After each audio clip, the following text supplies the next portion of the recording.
안녕하세요. 정의사의 급매물 TV입니다. 오늘은 100가구 중 8가구는 빈집이라는 소식과 강남으로 쏠린 부동산 중 시세 차익만 9억 원의 매물이 있다는 소식을 전해드리겠습니다. 먼저 시세 차익만 9억. 어떤 매물일까요? 잠실 S 전용 면적 119제곱미터, 26억 원 재입찰 예정인 매물입니다. 2월 토지거래허가제 후 상승한 실거래가 대비 9억 원 시세 차익 나는 경매가 나와 관심을 받고 있습니다.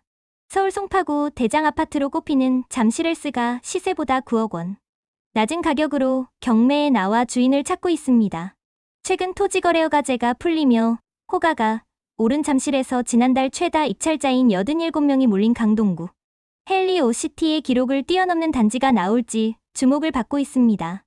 6일 법원 경매 정보에 따르면 오늘 10일 잠실 S 전용 119제곱미터 2층는 26억 2,400만 원의 최저 입찰을 진행합니다.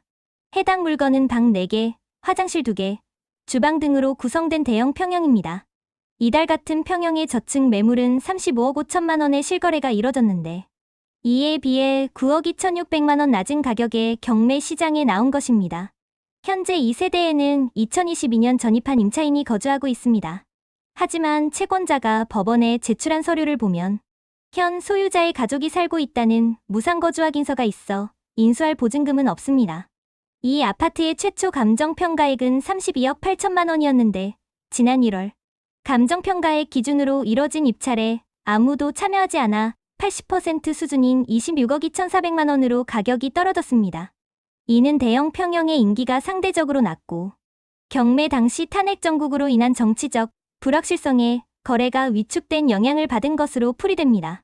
지난해 잠실 S 중소형 평형은 유찰 없이 감정가보다도 높은 가격에 낙찰됐습니다. 전용 59제곱미터 3층은 13명이 몰리면서 최초 감정가인 16억 원보다 2억 원 이상 높은 18억 3,524만 원의 새 주인을 찾았습니다. 낙찰가율은 114.7%였습니다. 전용 84제곱미터 25층도 최초 감정가는 21억 원이었지만 6명이 몰리면서 22억 3,999만 원에 낙찰됐습니다. 낙찰가율은 106.7%였습니다. 업계에서는 이번에는 입찰이 이뤄질 것이라는 분석이 나오고 있습니다. 지난달 서울시가 잠실의 토지거래허가제를 해제하면서 거래가 자유로워진 잠실 일대의 호가가 이에 2억 원가량 올랐기 때문입니다. 현재 잠실 S 119제곱미터 의 호가는 37억 원 수준입니다. 이번 경매 물건의 최저 입찰가는 호가보다 10억 7,600만 원 낮습니다. 경매 시장에서 대형 평형 아파트의 인기가 상대적으로 낮지만 토어제 해제로 호가가 오른 뒤 열리는 이번 입찰에는 많은 사람이 몰리면서 낙찰가도 올라갈 것으로 전문가들은 예상하고 있습니다. 한편 잠실 S는 2008년 사용 승인을 받은 5,678가구 규모 단지입니다. 2호선 잠실 세내역 앞에 위치하며 2호선, 9호선 종합운동장역도 도보 10분 거리입니다. 단지 내 초중고교를 품은 이 아파트는 한강, 석촌호수공원, 롯데월드몰 등 잠실 인프라를 누리기 편리해 잠실 대장 아파트로 불리웁니다.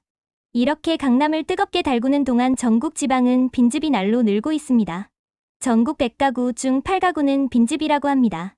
지방을 중심으로 인구가 줄면서 전국적으로 100가구 중 8가구는 빈집인 것으로 나타났습니다. 5일 대한건설정책연구원이 통계청 주택총조사를 토대로 발표한 연도별 지역별 미거주 주택 현황 및 시사점 보고서에 따르면 전국의 빈집은 2023년 말 기준 153만 4천 가구라고 합니다.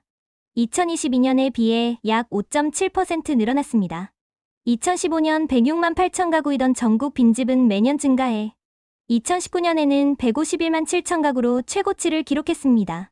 주택 가격이 상승세를 보인 2020년부터 2021년에는 수가 감소하며 2021년 139만 5천 가구로 줄었습니다. 2022년부터 다시 늘기 시작했습니다.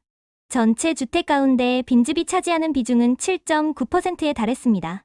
인구 대비 빈집 수 비중 인구 1000명당 빈집 수는 29.9가구로 2015년 20.7가구보다 늘었습니다.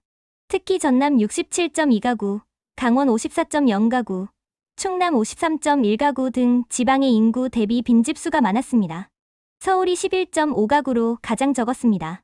건설정책연구원은 지방자치단체 차원에서 빈집 문제 해결에 나서야 한다고 주장했습니다.